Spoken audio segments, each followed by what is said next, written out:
Pascal Poirier. Après un parcours de 25 ans dans les domaines des ressources humaines et du recrutement, et avoir côtoyé la vie des entreprises, j'ai décidé de créer un cabinet de recrutement et de conseil. J'ai créé le cabinet de recrutement indispensable en 2009 pour aider les entreprises à répondre à leurs obligations d'emploi par rapport au handicap. Le cabinet est situé au Thor. Je travaille essentiellement sur le bassin de la région PACA, avec un petit peu les départements autour d'Avignon. Je peux intervenir sur d'autres endroits en France selon les besoins des entreprises. Souvent les sièges sociaux sont ici et me demandent de faire un recrutement sur Paris ou ailleurs sur une usine. Donc je peux recruter éventuellement plus loin, surtout sur des métiers qualifiés. Mais mon bassin d'emploi, c'est la région PACA.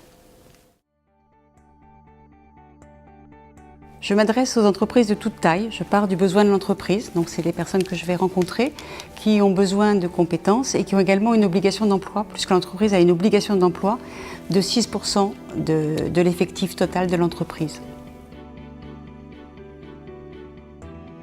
Le handicap, c'est beaucoup de choses. C'est pas forcément le fauteuil roulant ou la canne blanche, on pense beaucoup à ça et dans un premier temps.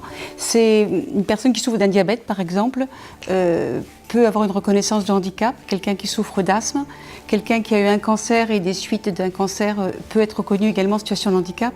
On parle de situation de handicap et pas de handicap par rapport à l'emploi. Le cabinet spécialisé, c'est pour libérer la parole, aussi bien de l'entreprise que du candidat. À savoir que forcément, s'ils répondent à une annonce que j'ai passée, ils savent qu'on va parler handicap, on va en parler un moment, connaître l'aménagement qui est nécessaire et après on va parler compétences. Et pour ça, il faut un climat de confiance. Et l'entreprise peut également m'interpeller en m'expliquant qu'il cherche quelqu'un en situation de handicap qui pourra correspondre par rapport aux contraintes du poste, mais on n'a pas à longtemps chercher, on parle la même chose.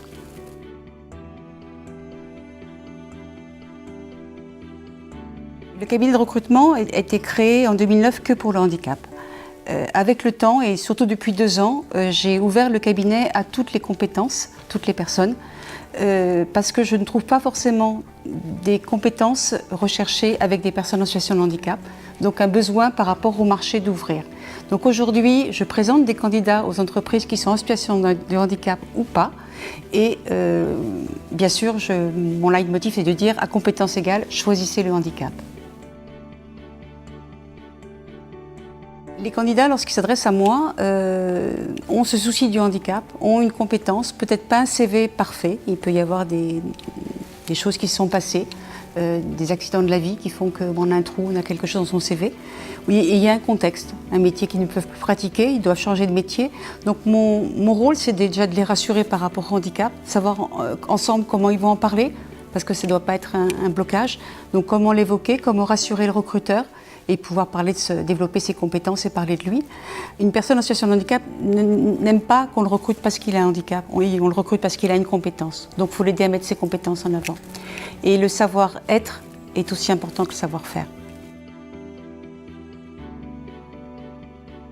Alors, il y a l'accompagnement également proposé pour les entreprises, surtout pour intégrer le handicap. C'est-à-dire qu'une équipe qui n'est pas prévenue peut être un peu déconcertée par rapport à une personne à accueillir. Donc c'est de sensibiliser les équipes, les collègues à ce qu'est le handicap, et également pour l'entreprise une sensibilisation générale de manière à ce que des personnes qui sont en situation de handicap osent en parler et osent se faire reconnaître également. L'idée c'est de banaliser le handicap et je rêve d'un jour où on n'aura plus besoin de dire handicap, pas handicap, plus de répondre à un quota, on recrutera quelqu'un pour sa personnalité et on ira bien sûr au-delà de tous les préjugés.